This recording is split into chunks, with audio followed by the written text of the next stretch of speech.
রাম নারায়ণ রাম।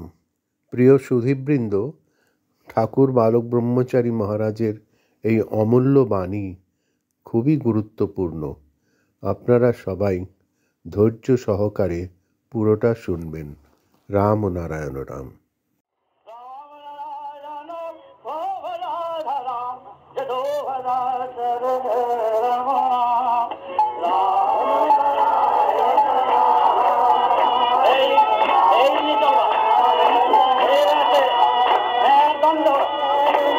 কথা বলবে রাম নারায়ণ রাম নারায়ণ।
আজ থেকে 15,000 বছর আগে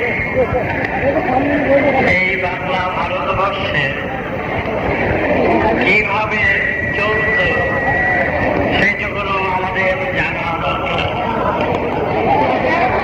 ধর্ম ধর্ম করে সমাজকে এক করার চেষ্টা করেছে, কিন্তু শেষ বেলা দেখা যাচ্ছে দলাদলি সাম্প্রদায়িকতা এখনো পর্যন্ত এত বছর হয়ে গেল। যে ধর্মের কথা 7,000 বছর থেকে বেদ বেদান্ত পরিষদ শাস্ত্র যা কিছু আছে সেই আদেশে সেই নির্দেশে কথা শুনে, কিন্তু শেষবেলায় কোথায় গিয়ে যে দেখছে সেটার গুছিয়ে উঠতে পারছে না। এই ধর্মের অর্থ আগে জানা দরকার। আসতে 5-10 মিনিট সময় আসছে। ধর্মের অর্থ, ধর্ম কি করে, কি করা উচিত, সেই ধর্মের আসন থেকে সরে পড়েছে অনেকে। যাকে যেইভাবে ধর্মের সুরে আনতে চায়, কিন্তু আজকের সমাজে দেখা যাচ্ছে এই ধর্মকে কেন্দ্র করে সব দল সম্প্রদায়, জাতিগত বিভাগ, নীতিগত বিভাগ, তাতে আজকে সব সমাজ কোন কিছুর উপরে যে দাঁড়িয়ে থাকবে সেই খুঁটি নড়ে গেছে। আজকে তাই সর্বাগ্রে ধর্মের অর্থটা, ধর্মে কি আছে এটা জানা দরকার। ধর্মের প্রথম কথা হল যে জীবন ধর্মের প্রথম সংজ্ঞাটি আছে কেন পৃথিবীতে জীবের জন্ম হল। এই প্রকৃতির ধারাবাধায় সাগর থেকে পাহাড়, পাহাড় থেকে জীব জগৎ সব সৃষ্টি হল কি কারণে? আমাদের দুই মুঠ চাল ডাল রেখে বাল বাচ্চা সৃষ্টি করাইছে। এত বড় সূর্য আমাদের সব কিছু করছে সূর্য। সূর্যের থেকে এখানে দেখা যাচ্ছে জন্ম।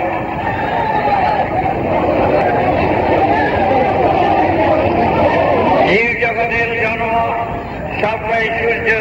আমরা সবাই সূর্যের সন্তান, বাতাসের সন্তান, জলের সন্তান, মাটির সন্তান, সব কিছু নিয়েই সৃষ্টি। কিন্তু ধর্মটা তো সেটা হল না। জীব জগতের সবারই প্রায় এক চরিত্র। বাল বাচ্চা পোষা, খাওয়া দাওয়া, চলা ফেরা, যে যেভাবে খায় সব কিন্তু সমান। চরিত্রগত দিক থেকে কোন জীব যা কিছু আছে সবাই কিন্তু এক সুরে, একই বাতাস, একই মাটি, একই জল। এই পৃথিবীর সবাই জীব জন্তু থেকে আরম্ভ করে সবাই একই জায়গা থেকে পার করছে, রক্ষা পাচ্ছে। এত বড় সূর্য কি প্রয়োজন আছে দুটো দেশের জোগানো আর বাল বাচ্চাকে বাঁচানো? তাও তো শেষ বেলা কেউ বাঁচে। এটা কাউকে জিজ্ঞাসা করো বলতে পারে কিনা। এই যে জীব জগতের সৃষ্টি হলো, তোমাদের কি উপকার হলো? খাওয়া দিলো আর দলাদলি করবো, এই তো বলেনি। তাই প্রথম যারা ধর্মের সুরে আসবে তাদের তার জানা উচিত কেন এসেছ। মা ঠাকুর তারা সবাই চলে গেছে, একইভাবে সবাই যেতে হবে। সেখানে এই সৃষ্টিটার কি কাজ? খেয়াল করে কি বলছি যে যেমন করা ভুল হবে এসে যাওয়া তার সাহস কোন অবস্থায় এই পরিবর্তন হতে পারে না। সবাই এই একটাই ব্যবস্থা, জন্ম মৃত্যু সবাই হচ্ছে। কিন্তু এই সূর্য, গ্রহ, নক্ষত্র, পৃথিবী আমাদের রক্ষা করছে। সেই রক্ষা যে করছে এইটুকু বুঝতে পারছো। চন্দ্র, সূর্য, গ্রহ, আকাশ বাতাস না থাকলে আমাদের অস্তিত্ব নাই। কিন্তু কেন এত সহযোগিতা করছে, কি জানলাম, এটা জানা উচিত বলে মনে করি। ধর্ম সবাই, জীব জগৎ থেকে আরম্ভ করে সবাই ধর্ম একটা, একটা নীতি, একটা জাতি। সমস্ত জাত বিচার করে সমাজটাকে একেবারে খণ্ড খণ্ড করে দিয়েছে। আমরা চাই সবাই যখন একই সুর থেকে জন্ম নিয়েছি, সেই জন্মের সার্থকতা শুধু চাকরি, মিথ্যা প্রবঞ্চনা, দলাদলি, অপপ্রচার যা কিছুটা করে যাচ্ছে, এটা কি সূর্যের চায়? প্রকৃতি কি চায় যে তোমরা ছলচাতুরি করো, চুরি ডাকাতি করো, যা খুশি করো? এটাই ধর্মের সংজ্ঞা। বুঝতেছ? আমার কাছে তুমি মিথ্যা কথা বলতে পারো, তোমরা মিথ্যা কথা বলতে পারো, তোমার বিবেকের কাছে তুমি ঢুকাতে পারছো। তোমার বিবেক কিন্তু তোমাকে জানিয়ে দিচ্ছে এই কাজটা ভুল করছো, এই কাজে যেও না। বিবেক কিন্তু তোমাকে সাবধান করে দিচ্ছে প্রকৃতির দাম। বিবেকের সুরে তোমরা চলবা, বিবেককে দূরে ঠেলে ফেলে দিয়ে সেই কাজ করবে না। কিন্তু যেখানে সৃষ্টিটা প্রয়োজনীয় সৃষ্টি, প্রয়োজনের বাইরে নয়, সেই প্রয়োজনটা যদি জানা থাকে প্রত্যেকের, তবে অন্যায় অপরাধ কম করবে। তাই বেদ বেদান্ত উপনিষদ থেকে যেই কথাটা বলছে সবাই বিজ্ঞান তোমরা জেনে নাও। সমস্ত ধর্মের কত হাজার হাজার শাস্ত্র আছে, তারও পক্ষে এটা করে জানা মতন। কিন্তু আমাদের জানতে হবে সবাই যে আমরা এক জাতি, এক থেকে সবাই এসেছি, সেই কথাটা অল্প বিস্তর সংখ্যার মধ্যে রয়েছে। ধর্মের অর্থ যোগ, এটা বলে দেখো, যোগ বিয়োগ পূরণ ভাগ, এটা সবাই জানে। যোগ বিয়োগ পূরণ ভাগ, এটা সবাই জানে। শাস্ত্র, হাজার হাজার শাস্ত্র পড়ার তারই সুবিধা হয় না, কিন্তু যোগ বিয়োগ পূরণ ভাগ এটা কিন্তু তোমরা জেনেছ, জানো। এই কথাই শাস্ত্র, এইটাই ধর্মের রূপ। এইটুকু লোককে অনুসরণ করে যদি আমরা পথ বেঁচে চলি, তাহলে প্রত্যেকটি উত্তর তোমাদের ভিতর থেকে আসবে। যোগ বিয়োগ পূরণ ভাগ, যোগ হচ্ছে যেখানে যোগাযোগ করলে তোমার লাভ হবে, সুরের সন্ধান পাবে, যে কোনো কারণে যোগাযোগটা সেইভাবে যোগ করবে, যেখানে যোগ করার প্রয়োজন। যোগ বিয়োগ হল যেগুলো বাদ দেওয়া দরকার আমাদের ভিতরে গরম নানা রকম, সেগুলো বাদ দেওয়াই হল বিয়োগ। তুমি এগুলো বাদ দিয়ে চলবে। পূরণ হল অপূরণ স্থানকে পূরণ করো। এই সূর্য চলছে সেই গতিতে অপূরণকে পূরণ করার জন্য আজও কোটি কোটি বছর একভাবে চলছে পূরণ করার জন্য। অপূরণ স্থান, স্কুলে তো পরীক্ষা নেয় শূন্য স্থান পূর্ণ করো, সেই পূরণ করো অপূরণকে। অত স্বার্থ দোহায় তোমাদের দোহন করতে হবে না। ভাগ হলো যতটুকু তোমার প্রয়োজন সেইটুকু তোমার দায়িত্ব। প্রয়োজন ছাড়া অন্য কিছু করা উচিত নয়। প্রয়োজন বুঝে সবাই যেন ঠিক মতন পায়, যার যার যতটুকু প্রয়োজন সেইভাবে করবে ভাগ। হাজার হাজার লক্ষ মন চাল কিনা রাখলা, অভাব সৃষ্টি হলো, তোমার তো লাগবে না।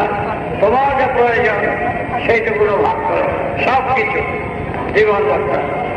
যোগ বিয়োগ পূরণ ভাগ তাড়াতাড়ি বললাম, এর আরো গভীর অর্থ আছে, সেই ছুড়ে গেলে সময় অভাব হবে। শাস্ত্রটা ওই বেদ বেদান্ত পড়বার সময় থাকবে না, সুযোগ হবে না। হাজার হাজার শাস্ত্র আছে, সেগুলো পড়ে শুধু ওই লুডু খেলা আছে,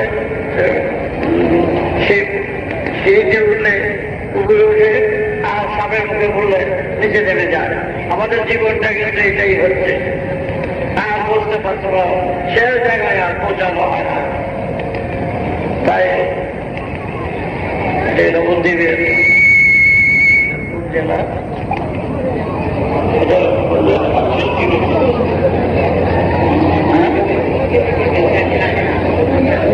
নদী আছে,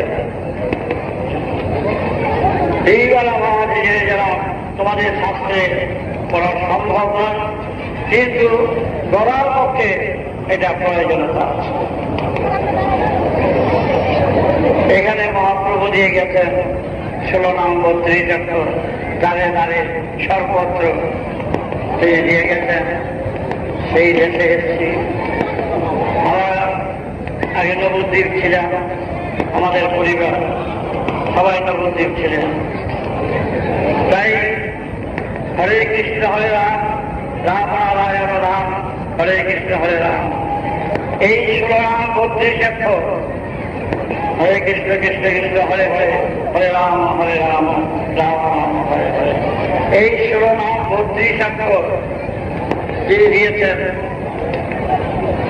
কিন্তু যাতে সবাই একত্র হতে পারে, সে তার চেষ্টায় তিনি করেছিলেন যাতে সবাই একত্র হয়। সেই একত্রিত হয়ে আমাদের কি করণীয়, আমরা যা যা খেয়ে বেঁচে আছি সেই বাঁচার জন্য তোমাদের নামের মাধ্যমে আন্দোলন করো, সবাই আন্দোলন করো, যাতে আমাদের সমাজে যেটুকুনো হচ্ছে আস্তে আস্তে যেটুকুনো হচ্ছে সেটুকুনো আমাদের করা উচিত সংঘবদ্ধভাবে। 15 বছর আগে তখন দেবদেবতাকে কেউ চিনত না, কোনো মূর্তি পূজা ছিল না, একের পরিষ্কার তারা প্রকৃতির সুরে সুর বাজিয়ে সবাইকে এক করত। এক করাটাই হলো সবচেয়ে বড় কথা। এক সুরে থাকবো, এক পরিবার ভুক্ত হব, এক জায়গায় থাকবো। আমরা চারিদিকে সমস্ত জায়গায় জনজাগরণের জন্য আমরা নাম, গান, কীর্তন এবং তার ভিতরে লক্ষ্য যা কিছু আছে তোমরা সেইভাবে কাজ করো। এবং সেখানে আদিবেদের শিক্ষা ছিল। তোমরা তো বলতে পারছো না, কিছু বলো, কথা বেশি বলো না, 5-10 মিনিট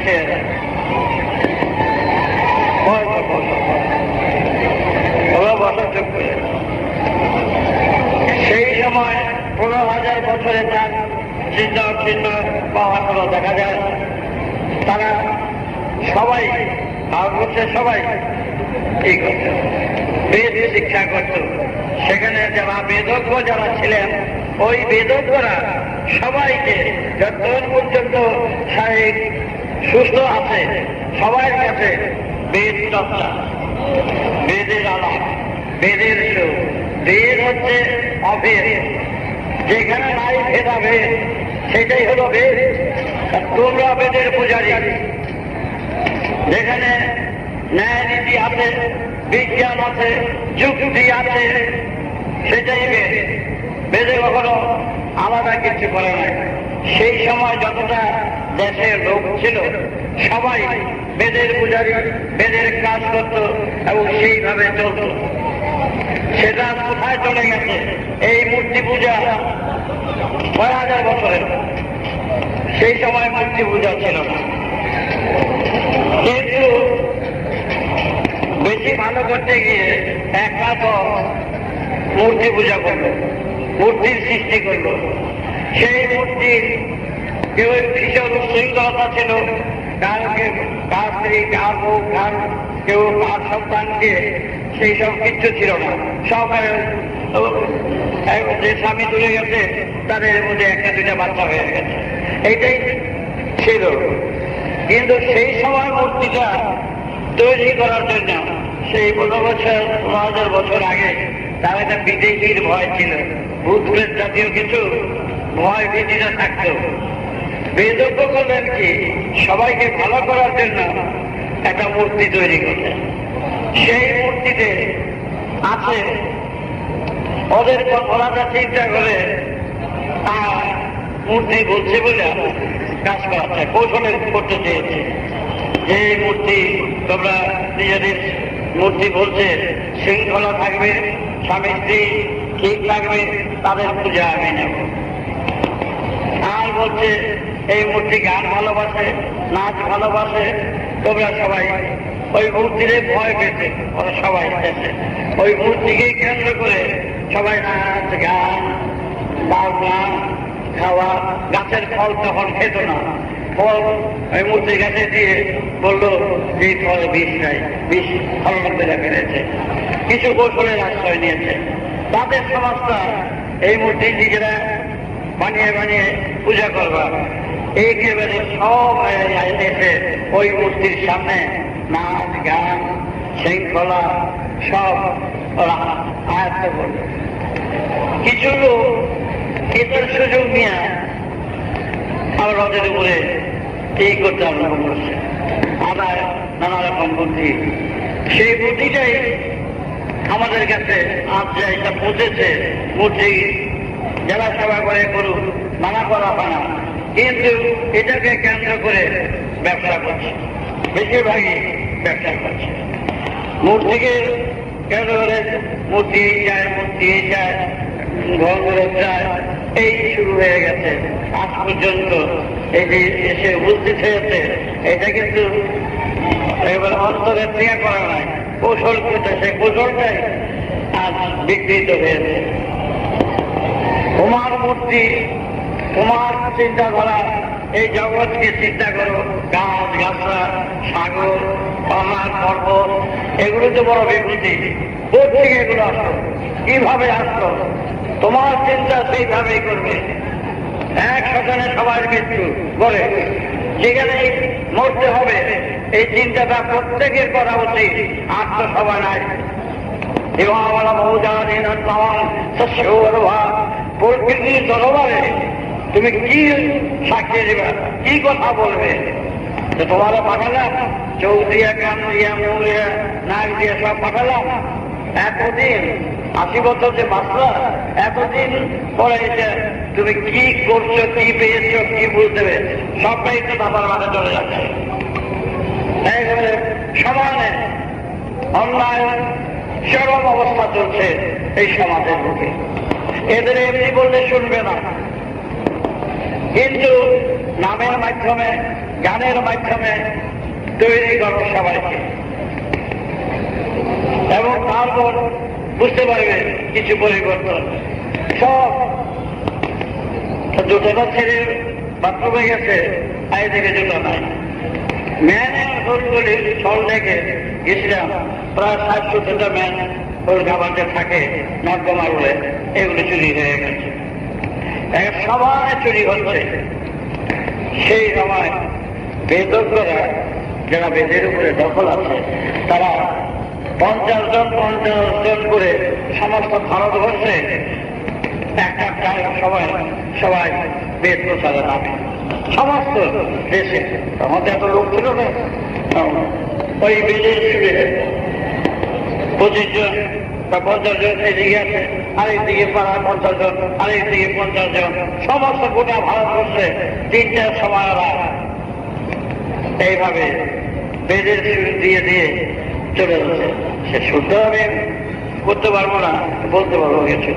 সেই সুরে আছে, ওর মা বাপকে শ্রদ্ধা করো, 50 জনের দিকে যাচ্ছে, 50 জন ওদিকে যাচ্ছে, তখন বলছে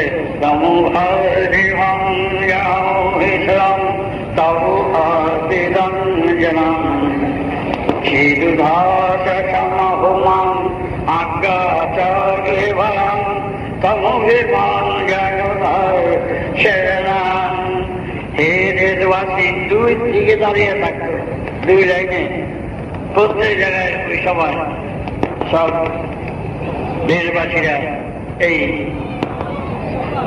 শুনত। তো বলল আজ্ঞা চরে ভান মূলাধার, তোমরা জন্ম নিয়েছ, বিবেকের সুরে তোমরা থাকবে, বিবেককে কখনো সরিয়ে দেবে না। ছল চাতুরে মিথ্যা দিয়ে কতটা খাবে, এই খাওয়া চিরদুর্যোগ যদি খেয়ে যাও, ক্ষুধা লাগবে, আবার খাবে। সব কিছু তুমি দেখতে পাচ্ছ। দেখো, তোমাকে বাতাস তোমাকে সাহায্য করছে, সেই বাতাসকে তুমি দেখতে পাও, বলো দেখতে পাও, উপলব্ধি করছো, কিন্তু সেই বাতাস যে বয়ে যাচ্ছে তোমাদের ভিতরে, আসছে চারিদিক থেকে, তাকে দেখতে পেয়েছ? বাতাস দেখতে পাবো না। বিদেশী শক্তি উপলব্ধি করতে পারবে জগৎ থেকে, কিন্তু তাকে তুমি দেখতে পাবে না। বাতাসই দেখতে পারো না, জলের রং ঠিক বদল করতে পারো না, যেই পাত্রে থাকে সেই পাত্রে রং ধরে, জলও দেখেও তো দেখতে পাচ্ছি না। উপলব্ধি বাতাস হই করে সব উড়িয়ে দিচ্ছে, গাছ রাস্তা ফেলে দিচ্ছে, কিন্তু তাকে দেখতে পাচ্ছি না। সেরম না জানাম এগুলো বলে যাচ্ছে,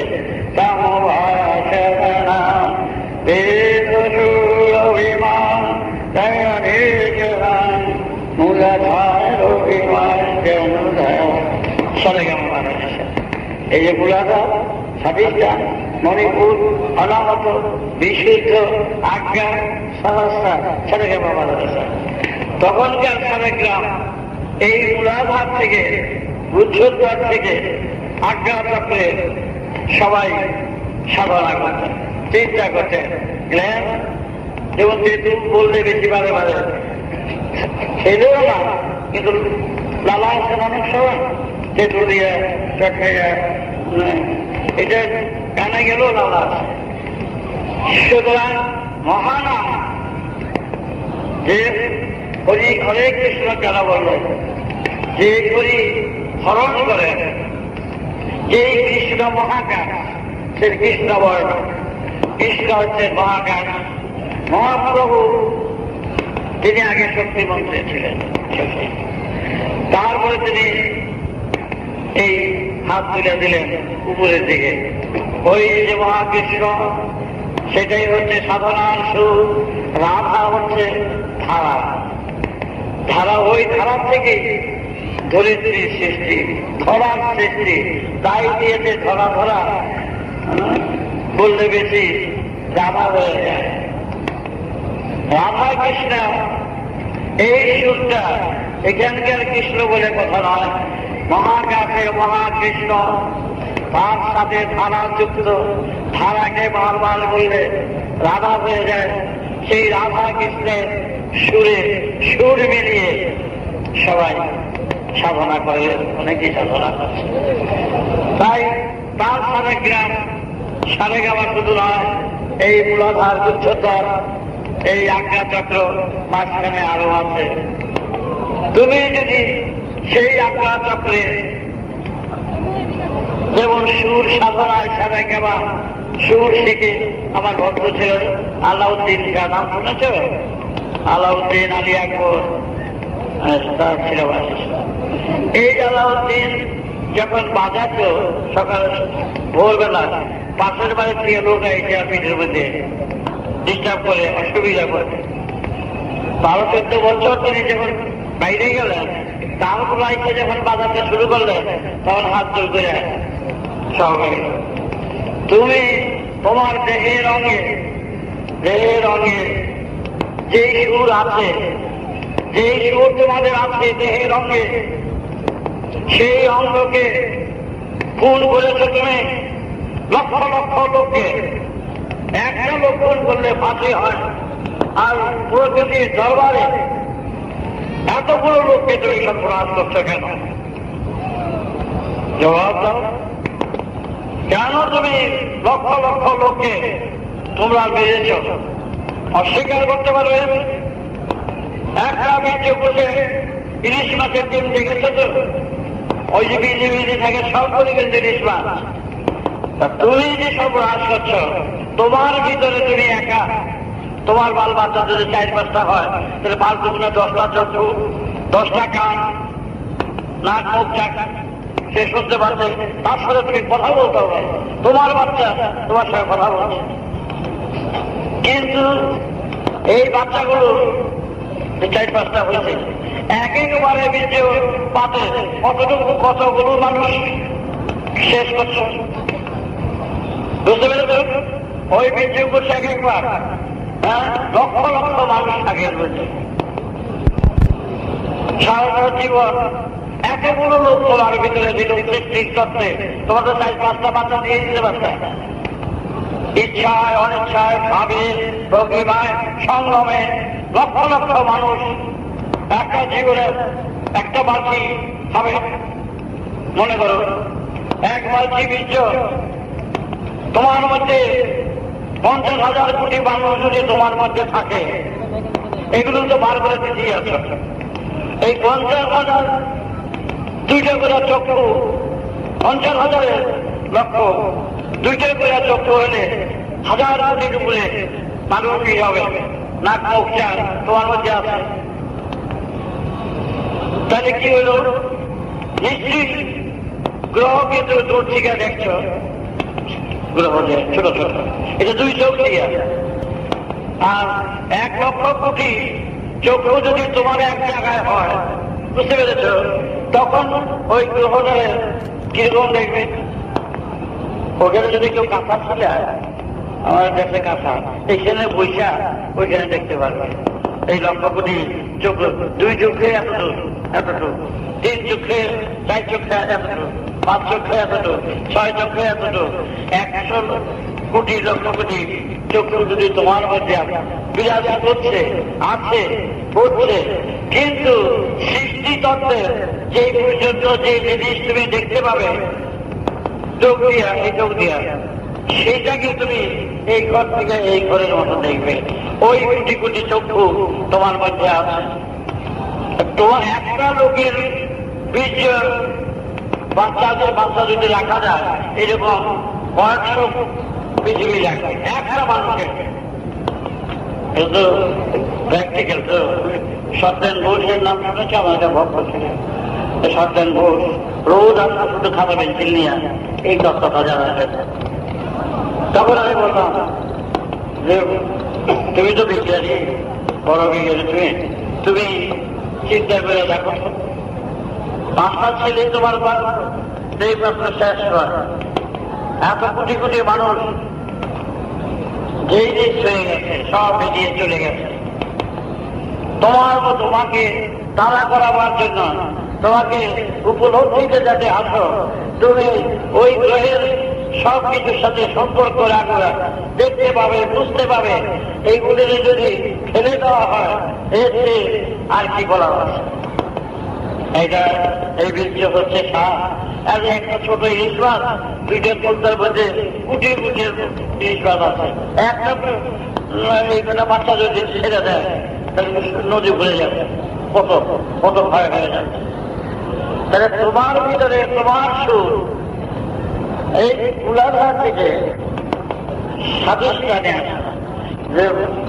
তুমি তো বিজ্ঞানী, বড় বিজ্ঞানী, তুমি চিন্তা করে দেখো, 5টা ছেলে তোমার সেই মাত্র শেষ হয়, এত কোটি কোটি মানুষ যেই দেশ হয়ে গেছে, সব বেরিয়ে চলে গেছে। তোমাকে তাড়া করাবার জন্য, তোমাকে উপলব্ধিতে যাতে আসো, তুমি ওই গ্রহের সব কিছুর সাথে সম্পর্ক রাখবে, দেখতে পাবে, বুঝতে পাবে। এইগুলির যদি ফেলে দেওয়া হয়, এর চেয়ে আর কি বলার আছে? এইটা এই বীর্য হচ্ছে সাপ। আর একটা ছোট ইলিশ মাছ, 2টা কলতার মধ্যে কুটি কুটির ইলিশ মাছ আছে। একটা এইখানে বাচ্চা যদি ছেড়ে দেয় তাহলে নদী ভরে যাবে, কত কত ভয় হয়ে যাবে। তাহলে তোমার ভিতরে তোমার সুর এই কুলাধার থেকে স্বাধিষ্ঠানে আসে। স্বাধিষ্ঠানে কি হলো? স্বাধিষ্ঠানে হলো কাম উন্মাদনা। সেই উন্মাদনা ইচ্ছায় হোক, অনিচ্ছায় হোক, যেইভাবে হোক, এত যে খরচা করেছ, বলো দুঃখের কথা কিনা? আমাদের প্রকৃতি আমাদের বুঝাবার জন্য, তার স্বরূপকে বুঝাবার জন্য, উপলব্ধি যাতে হয় তার জন্য আপ্রাণ চেষ্টা করছে তার সুরে দিয়ে। আর আমরা বসে বসে তার এত মাগুলো মানুষ একত্র তোমার সুরে, তোমার অন্তরে, তোমার হৃদয়ে, তোমার আজ্ঞা চক্রে তারা বসে আছে। তোমাকে ওদের দিয়ে তুমি পরিশ্রম করো, সব চক্ষুগুলি তুমি নিয়ে যাও, সব কানগুলি তুমি নিয়ে যাও, এবং তুমি কোথায় যাবে, কোথায় সুর দেখতে পারবে, বুঝতে পারবে। অদ্ভুত লক্ষ কোটি মানুষ একটা মানুষের মধ্যে থাকলে সে কি না পায়, তার উন্মতা দিয়ে গেলাম তৈরি হচ্ছে চোখ মুখ দিয়ে সবাই সুর এক সুরে আনো। তার চিন্তা করলেন মূলাধার, বললাম স্বাধিষ্ঠান, বললাম মণিপুর নাভি, অনাহতে আত্মা বিশুদ্ধি শোধন করলাম। আর যা থাকলে ইমা আবার আওয়াজ এই গেলাম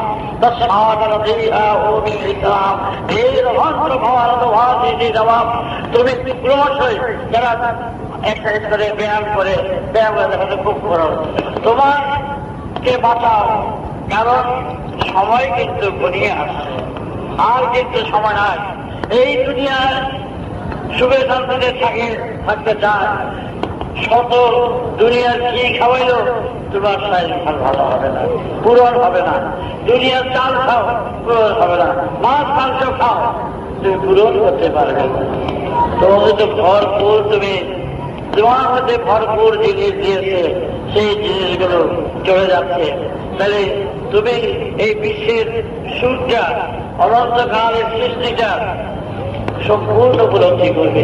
বাতাসের মতো দেখবে না, কিন্তু বাতাস গায়ে লাগে, বুঝা যায়। এই ধর্ম হচ্ছে যুক্তি, ধর্ম হচ্ছে বিজ্ঞান, ধর্ম হচ্ছে অঙ্ক, ম্যাথমেটিক্স, ধর্ম হচ্ছে সুর ছন্দ নয়। সেই ধর্মকে বিকৃত করে বলেছে আকাশে দেবতা থাকে। গল্প উচ্ছ্বাস ধর্ম নয়। আমাদের দেশে বেশিরভাগ গল্প উচ্ছ্বাস, গাছগুলো দেখতে পাচ্ছ না তো, তাদের গাছগুলো সব গল্প, ধর্মে গল্প থাকবে না, ধর্মে উচ্ছ্বাস থাকে, ভাবে বড় বড় এ থাকবে না, ধর্মে কল্পনা থাকবে না, মনে রেখো কল্পনা থাকবে না। ধর্মের থেকে আগে জানো, এই যে রাজনীতিরা নিচ্ছে না, কল্পনা দিয়েই বেশি ধর্ম করে, গল্প দিয়ে এই করেছে সেই করেছে, ভগবান এই কথা চলছে, এই কথায় চলবে না, এই কথায় চলবে না। তোমরা যেই সুরের থেকে এসেছিল, সবাই জীব জগতের সবাই সেই সুরকে বসে বসে আজ্ঞা চক্রে নিবিষ্ট করো। আজ্ঞা চক্র হচ্ছে দ্বিতীয় জায়গা, সূর্যের ওটা যায় বিয়েতে, এই যে জানা দেয় প্রভাতের সূর্য, সেই সূর্যকে কেন্দ্র করে তোমরা সেই সহস্রানের সুর দাও, বসে বসে আজ্ঞা চক্রে সুর দাও। কোন মূর্তি নাই, দেবদেবতার মূর্তি নাই, কিচ্ছু নাই, এই নাইয়ের মধ্যে আছে সূর্য, দেখো আছে গ্রহ, সব শূন্যমানকে বিচারণ করছে। তোমরাও শূন্যের থেকে এসেছ, শূন্যতেই নয়, এই সূর্যের সন্ধানে দিয়েছে রাম, মহাপ্রভু দিয়ে গেছিলেন যে হরে কৃষ্ণ ভাবনা করে বেদবাণী জানাম তৎসাদিহাহি জলা বেদ প্রবাণী জানা, এইভাবে সুর ছন্দের দেশকে তৈরি করছিলেন সব দেশবাসীরা। এখন এত দল হয়ে গেছে দেশবাসী, সেই দলের পূজারি বেশি, ধর্মকে কেন্দ্র করে টাকা নাই। আমি যদি কারো ছাত্র বা পূজা পাঠ করতাম, তাহলে ঘরে টাকা রাখার জায়গা হতো না। একটা লোক বললো আমাদের রাখতে রয়েছে, তো কে বলেছে? এক দুটি বলছে, আচ্ছা বললো আমরা ঠিক আছে, এটা ছাড়িয়ে দেওয়া যাবে, 10,000 টাকা দেবো, ভালো এসে করে দেয়। আমি তো করি না, আবার কাজে টাকার প্রয়োজন হয় না, মনের প্রয়োজন হয়। তাই তো বললাম, এই গুরুগিরি করে মানুষকে কিভাবে ঠকাচ্ছে চারিদিকে, সেটা দূর করতে হবে। আমি কাজটা করবো, পরিষ্কার করবো, অপবাদ দিয়েছি, বলবাদ দিয়েছি, অনেকে বলছে, আসলটাই। তাই তোমাদের এটাই বলছি যে মাটিমান দিয়ে জানাম, বেদ সূত্র উঠাইয়ে জানাম, ডাক দিয়ে জানাম। তোমার বিভূতি চোখের সামনে দেখতে পাচ্ছ, পাহাড় পর্বত সমুদ্র গাছ গাছরা বেঁচে আছে, এর যে বড় বিভূতি কি আছে? তুমি এই যে তন্ময় থাকো, ওই ততটা সদের সহানুভূতিতে তুমি যেও না, প্রয়োজন নাই। আমি চাই এর বিপরীত কাজ করতে, আমি চাই আত্মরক্ষার বিপ্লব, আমি চাই আত্মরক্ষা বাঁচার বিপ্লব, আমি চাই বাঁচানোর বিপ্লব। কোন আমার ধর্ম নয়। আমরা কয়েক কোটি আমার সন্তান কেন করেছি? গুরুগিরির জন্য। এক হয়ে এক সুরে সমাজের যত প্রেত পঙ্গুলতা আছে, যেইভাবে হোক এর দূর করার জন্য আমরা আন্দোলন করব, প্রচুর আন্দোলন করে যাব। ভুল করা নয়, তবে আমার মাঝে আমাদের ঝগড়া হলে ফাটাফাটি হলে কি হবে কে জানে। মন চাই না, সবাই একত্র হও, এক সুরে থাকো, একই নামে থাকো, তোমরা কাজ করো, তারই শিক্ষা দিচ্ছি। এক স্কুলে ভর্তি হলে সেই মাঠটা তার মধ্যে দখল আছে, দাবি আছে, অন্য স্কুলের ছাত্রকে মারতে পারবে না। আমার স্কুলে যারা ভর্তি হচ্ছে তাদের আমি ব্যাগ মারতে পারবো, আমার বুকে জড়িয়ে ধরতে পারবো, এক ছন্দে থাকবে। তাই তোমাদের কাছে আর বলার কিছু নেই। মহাপ্রভুর দেশে আসছিতে মহাপ্রভু যা করেছেন, মহাপ্রভু যেভাবে শাস্ত্রজ্ঞ ছিলেন, পণ্ডিত ছিলেন, আমি চাই সেইভাবে মহাপ্রভুর উদ্দেশ্যটা যাতে সফল হয়, তা আমরা চাই। আমার মা আর মহাপ্রভুর মা এক বাপের ঘরে এক সুরে আমরা যেন সবাইকে এক রক্তে, মহাপ্রভুর রক্ত আছে সবাই আমরা কাজ করতে চাই। কোনো রাজনীতির মধ্যে যাব না, কোনো কিছুর মধ্যে যাব না। আমরা সবাই মিলে এক সুরে এক মহানামের উচ্চারণ করে দাঁড়ে দাঁড়িয়ে সবাইকে জানাবো এই অবস্থায় কেউ সমাজে থাকতে পারে না। এই অবস্থার সৃষ্টি হচ্ছে আজকে একেবারে শেষ মাথায় চলে গেছে। এখন যদি না নামি তাহলে গুরুগিরি ছেড়ে দেওয়া উচিত। আমার এমন সন্তান আমি তাহলে ত্যাগ করবো, আমি পারবো না। শেষ পর্যন্ত শেষ দেখা আমি চেষ্টা করছি সম্পূর্ণ এক জাতির সুরে এনে সমাজের অভাব অভিযোগ স্থান নাই, কিচ্ছু নাই, থাকার জায়গা নাই, খাওয়া নাই, পড়া নাই, শিক্ষা নাই, একেবারে বিপ্লবের মুখী হয়ে গেছে। আরো আজই বিপ্লব হওয়া উচিত ছিল, কিন্তু আমরা চাই আমার এই লক্ষ লক্ষ কোটি সন্তান সবাই যাতে একত্রিত হয়ে আমার বাবা ওদের যাতে বাপ বেটি একাত্র হয়ে আমি জানতে চাই, কাজ করতে চাই, এর নেতা হতে চাই না। সবাই একাত্র হও, একসঙ্গে থাকো। ধর্ম ধর্ম করলে এখানকার যা ধর্ম এটা হলো দলাদলের ধর্ম বেশিরভাগ দেখতে পাচ্ছি। ধর্ম করবা যুক্তির উপরে, বিজ্ঞানের উপরে, গণিতের উপরে, সুর ছন্দ লয় একত্রিত করে আসো। আমরা সব ভাই বোনেরা একাত্র হয়ে যেন থাকতে পারি, একাত্র হয়ে চলতে পারি। নিন্দা, অপমান, অপজন এটা মানুষের স্বভাব। ইচ্ছা মতো যা যেটা বলে যাচ্ছে, যা যেটা করছে, দোষ ত্রুটি হলে সামনাসামনি বলুন, সেটা অনেক ভালো। পরোক্ষে বলে একটা বিবাদের সৃষ্টি করছে। দূরের যাত্রী আছে, ওখানে খবর দিল কয়েকজনের দীক্ষা নেবে। তা আমি আর কিছু বলতে গেলে দেরি হয়ে যাবে, তোমরা তারা তাড়াতাড়ি এসে চলবে। আমি চাই মহাপ্রভু দেশের আমি আসছি, আমার খুব ভালো লাগছে। রাস্তায় যদিও অসুবিধা হয়েছে, এমনি খুব ভালো লেগেছে। আমি তোমাদের কাছে ভালো থাকতে চাই, আমার কাছে তোমরা ভালো থাকো। এই এর বিরোধ যেন ঠিক থাকে। বেসুরে কারো কান কথা চলবে না, গুজবে কান দেবে না, এটা মনে রাখবে।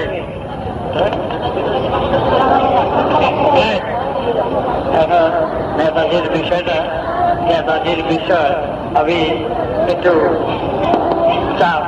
একজন যদি রাজ্যের ছাত্রীরা নাকি 2.5 ঘন্টা লাভ করেছি ঢাকা সদরঘাটে, সুতরাং সেই সূত্রে আমাকে জওহরলাল পর্যন্ত নিমন্ত্রণ করে নিয়েছে নেতাজির বিষয় জানার জন্য। প্রেসিডেন্ট ছিলেন, সে দিয়েছে, রাধাকৃষ্ণ দিয়েছে।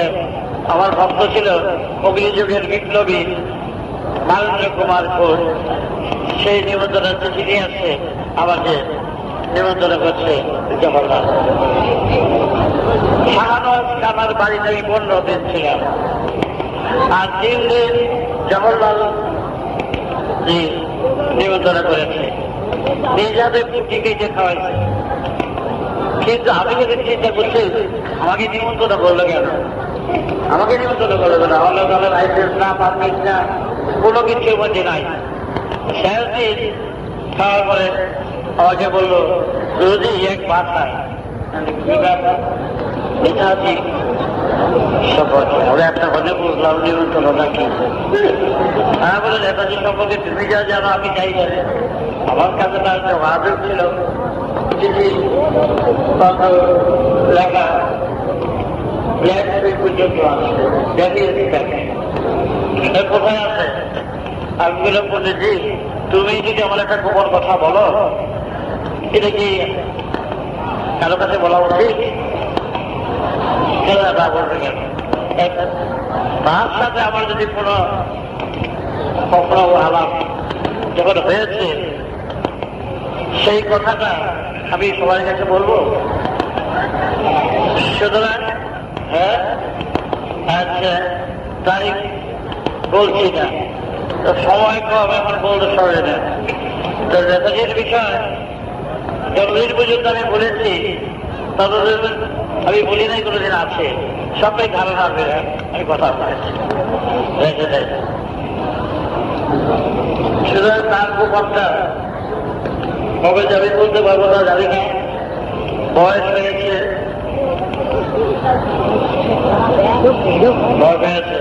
আর কিছু না বললাম, বলতে গেলে বানিয়ে বলা যাবে তো, সত্য কথাটাই বলতে হবে। আমি বলে তোমরা তো আলগা থাকবা, হাতে দেখে আমি বসে রয়েছি। তার ভালোবাসা যখন আমার কাছে আছে, সে আরো দীর্ঘজীবী হোক, এটা বলতে পারি। এটা সবটাই ধারণা। তোমরা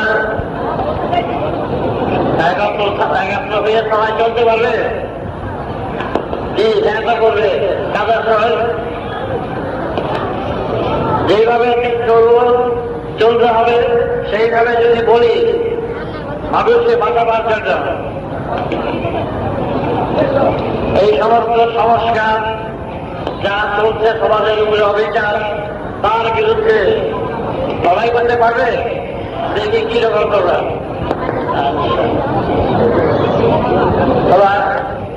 এইভাবে শরীরটা সুস্থ দিয়ে যেন আরেকবার আসতে পারি, সেটা বলে গেলাম। বলবে যে তোমরা এসো, আমি যাতে তোমাদের ভালো খবর দিতে পারি, সেটা যেন থাকে।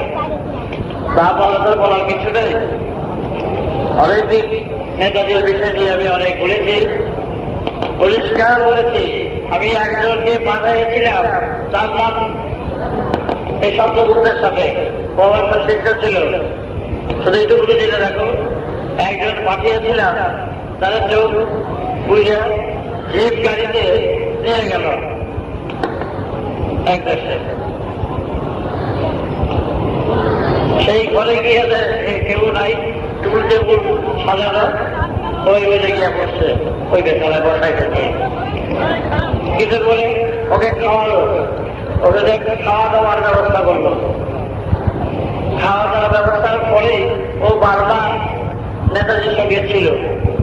তারপরে একজনকে অবশ্যই সুরাজের নাম ভাঙিয়ে তাকে চলবে না, আমি বলবো না। আমি যা জানি সেটা যদি সত্যি হয়, আমি যেন সেই খবরটা তোমাকে ভালোভাবে দিতে পারি, সেটা চিন্তা করো। কিন্তু তার আগে আমরা এই সমাজের বুকে ধর্মকে কেন্দ্র করে যারা ব্যবসা চালাচ্ছে, এই ব্যবসা সমাজ থেকে উঠিয়ে দিতে হবে। আমি তো অনেক টাকা পেতাম যদি এই ব্যবসা করতাম, গুটিয়ে গুটিয়ে টাকা পেতাম। সব ফাঁকি, সব ফাঁকি যাবে। ওই শান্তি সংস্কার হ্যাঁ এইগুলো যদি আমি করতাম, এটা প্র্যাকটিক্যাল কথা বলছি তোমাদের। কয়েক কোটি যার সন্তান, সেই সেগুলিতে জন্ম যদি করি, মেলা টাকা এসে বলবে। ভাই এইটার বিরুদ্ধেই আমি প্রচার করছি। তারপরে যা বয়স হয়ে আছে তো, শেষবেলা কিছু না করলে বৃথা যাবে জীবনটা। তাই তোমাদের সাথে এক পরিবার হয়ে এক সুরে থেকে আমি তোমাদের সাথে মিশতে চাই, চলতে চাই। সেইভাবে আসো, আমরা এক পরিবারের ভুক্ত হব। তোমরা এটুক করো। আর বল যা যা বলার, নেতাজি সম্বন্ধে জানতে চাও, ভালো কিছু সম্বন্ধে জানতে চাও, যতটা আমি জানি, আমি সব জাতরে বিদ্যা প্রবঞ্চনা আমি অবসর একেবারে আরো নিজে দীক্ষা নেবে, আমি নিজেই বলছি, তারা তাদের আগে পাঠাবে। সবাই তো কম। হ্যাঁ, দীক্ষা নিতে যারা ইচ্ছুক তারা মঞ্চে বাঁ দিক থেকে, অর্থাৎ মঞ্চের দিকে সামনে হয়ে দাঁড়ালে আপনার ডান দিক দিয়ে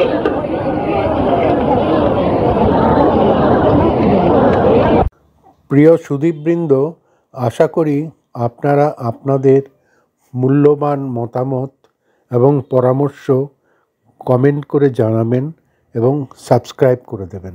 রাম ও নারায়ণ রাম।